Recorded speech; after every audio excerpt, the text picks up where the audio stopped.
0 எப்படி வந்துச்சு, 49 எப்படி வந்துச்சு? ஒரு குறிப்பான ஒரு கேள்வியை தேர்ந்தெடுத்து எழுதின மாணவர்களுக்கு இங்க பிரச்சனையே, கேட்கப்பட்ட அந்த 5 கேள்விகளுக்கும் மாணவர்கள் தங்களுடைய விருப்பத்திலிருந்து எங்களுக்கு கொடுத்த ரிப்போர்ட்ல திருப்தி இல்ல, போட்டித் தேர்வுகள்ல சென்டம் வழங்குவதற்கு என்ன ஒரு புது குண்டை தூக்கி போட்டிருக்கிறாங்க அப்படின்னா. ஸ்பான்சர்ஸ் கவி பர்னிச்சர். திருச்சியில் பர்னிச்சர்கள் குறைந்த விலையில் உயர்ந்த தரத்தில் கிடைக்கும் இடம் நம்ம கவி பர்னிச்சர்ஸ். அங்குசம் நேயர்களுக்கு வணக்கம்.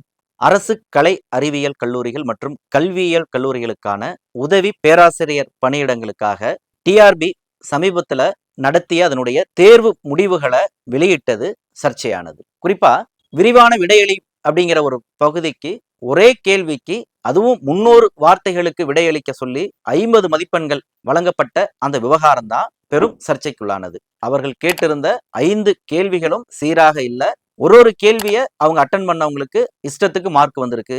0 மார்க்கும் வந்திருக்கு, 49 வந்திருக்கு. 0 எப்படி வர முடியும், 49 எப்படி வர முடியும் அப்படிங்கிற ஒரு கேள்வியெல்லாம் எழுப்பி அது ஒரு சர்ச்சையில சிக்கியிருக்கு. இது தொடர்பான வழக்குகள் அடுத்தடுத்து சென்னை உயர்நீதிமன்ற மதுரை கிளையிலும் சென்னையிலும் பல்வேறு வழக்குகள் தாக்கல் செய்யப்பட்டிருக்கு. இந்த பின்புலத்துல தான் இந்த வழக்கினுடைய பிரதான வழக்கா கருதப்படக்கூடிய 18903/2026 அந்த எண் கொண்ட வழக்கு ஜே விக்னேஸ்வரி மற்றும் பிற அவர்கள் தொடுத்த அந்த வழக்கு மதுரை உயர்நீதிமன்ற கிளை நீதியரசர் முமினேனி சுதீஷ்குமார் அவர் முன்பாக விசாரணையில இருந்துட்டு இருக்கு. இந்த வழக்குல தான் ஒரு நீண்ட காத்திருப்புக்கு பிறகு ஆகஸ்ட் 4ஆம் தேதி விசாரணைக்கு எடுத்துக்கொள்ளப்படும் அப்படின்னு அறிவிக்கப்பட்டிருந்த நிலையில 4ஆம் தேதி வழக்கு விசாரணைக்கு வந்தது. திரும்ப மறுநாள் ஒத்திவைக்கப்பட்டது. நிறைவாக அந்த நீதிமன்ற விசாரணையில டிஆர்பி என்ன சொல்லி இருக்கு அப்படிங்கிறது தான் பெரும் எதிர்பார்ப்பா இருக்கு. இங்க பிரச்சனையே, கேட்கப்பட்ட 5 கேள்விகள், அந்த 5 கேள்விகளுக்கும் மாணவர்கள் தங்களுடைய விருப்பத்திலிருந்து 1, 2, 3, 4, 5ன்னு ஒரு கேள்விக்கு அவங்க தேர்வு செய்து விடையளிக்கிறாங்க. அந்த மதிப்பெண்கள் வழங்கினதுல ஒரு பாரபட்சம் அப்படிங்கிறது இருக்கு அப்படிங்கிறது தான் அவங்க எழுப்பக்கூடிய பிரதான குற்றச்சாட்டு. குறிப்பா ஒரு குறிப்பான ஒரு கேள்வியை தேர்ந்தெடுத்து எழுதின மாணவர்களுக்கு உச்சபட்ச மதிப்பெண்கள் வழங்கப்பட்டிருக்கு அப்படிங்கிறது அவங்க எழுப்பக்கூடிய இன்னொரு வகையான குற்றச்சாட்டு. அப்ப இந்த குற்றச்சாட்டுகள் எல்லாத்தையும் காதல வாங்கிக்கிட்ட டிஆர்பி நிர்வாகம் நீதிமன்றத்துல சொன்னது என்ன அப்படின்னு சொன்னா, நாங்க ஒரு எக்ஸ்பர்ட் கமிட்டியை போட போறோம், அவங்க இந்த விவகாரம் தொடர்பாக ஆராய்ந்து அறிக்கை கொடுப்பாங்க, அதை நாங்க நீதிமன்றத்துல சமர்ப்பிக்கிறோம் அப்படின்னு தகவல் சொல்லியிருந்தாங்க. இப்ப ஏறத்தாழ 1 மாதம் நிறைவடைந்த நிலையில டிஆர்பி தரப்புல ஆஜராகி இருந்த அட்வொகேட் ஜெனரல் விஜய் நாராயணன் அவங்க என்ன ஒரு புது குண்டை தூக்கி போட்டிருக்கிறாங்க அப்படின்னா, நாங்க ஒரு எக்ஸ்பர்ட் கமிட்டியை ஒரு 3 பேர் கொண்ட கமிட்டியை அமைச்சிருந்தோம்.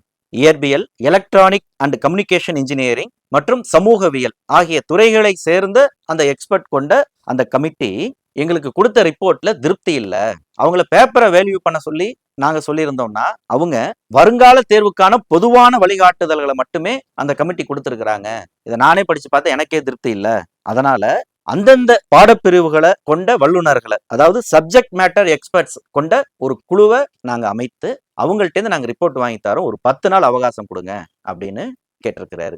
நீதிமன்றமும் வேறு வழி இல்லாம 10 நாள் அவகாசத்தை வழங்கியிருக்கு.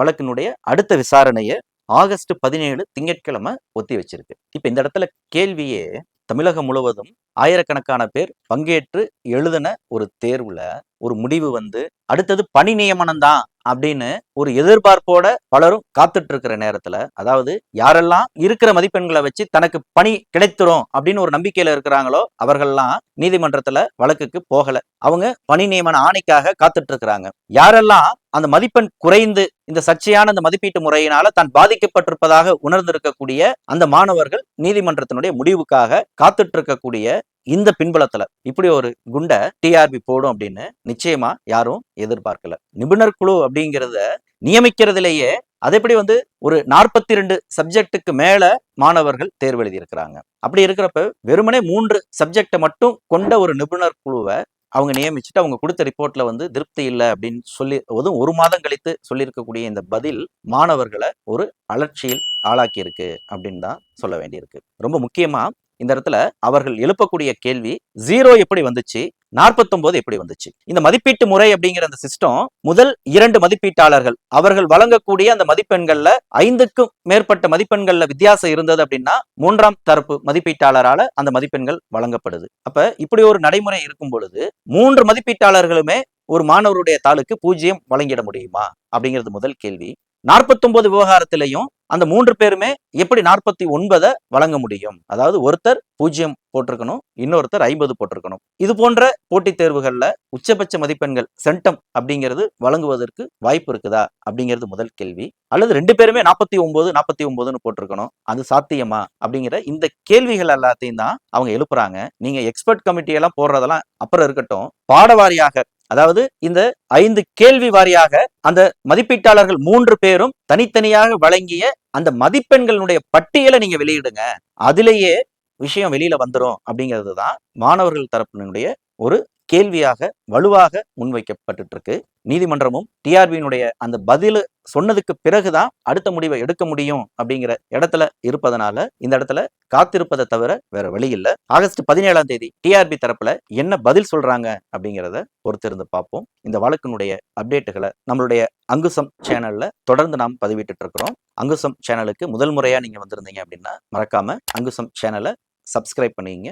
தொடர்ந்து இணைந்திருங்கள். அங்குசம் செய்தி வார இதழ் வியாழந்தோறும் அச்சு இதழாக வெளிவருது. ஆண்டு சந்தா 500 மட்டும்தான். இந்த டிஆர்பி வழக்கு தொடர்பான தகவல்களை தொடர்ந்து நம்மளுடைய வார இதழில் டீடைல்டு ரிப்போர்ட்டை நம்ம கொடுத்துட்டு இருக்கிறோம். பத்திரிக்கை வேணுங்கிறவங்க, உங்க வீடு தேடி வரணும்னு விரும்புறவங்க சந்தா செலுத்தி இதில் நீங்க வாங்கிக்கிங்க. தொடர்ந்து இணைந்திருங்கள். நன்றி.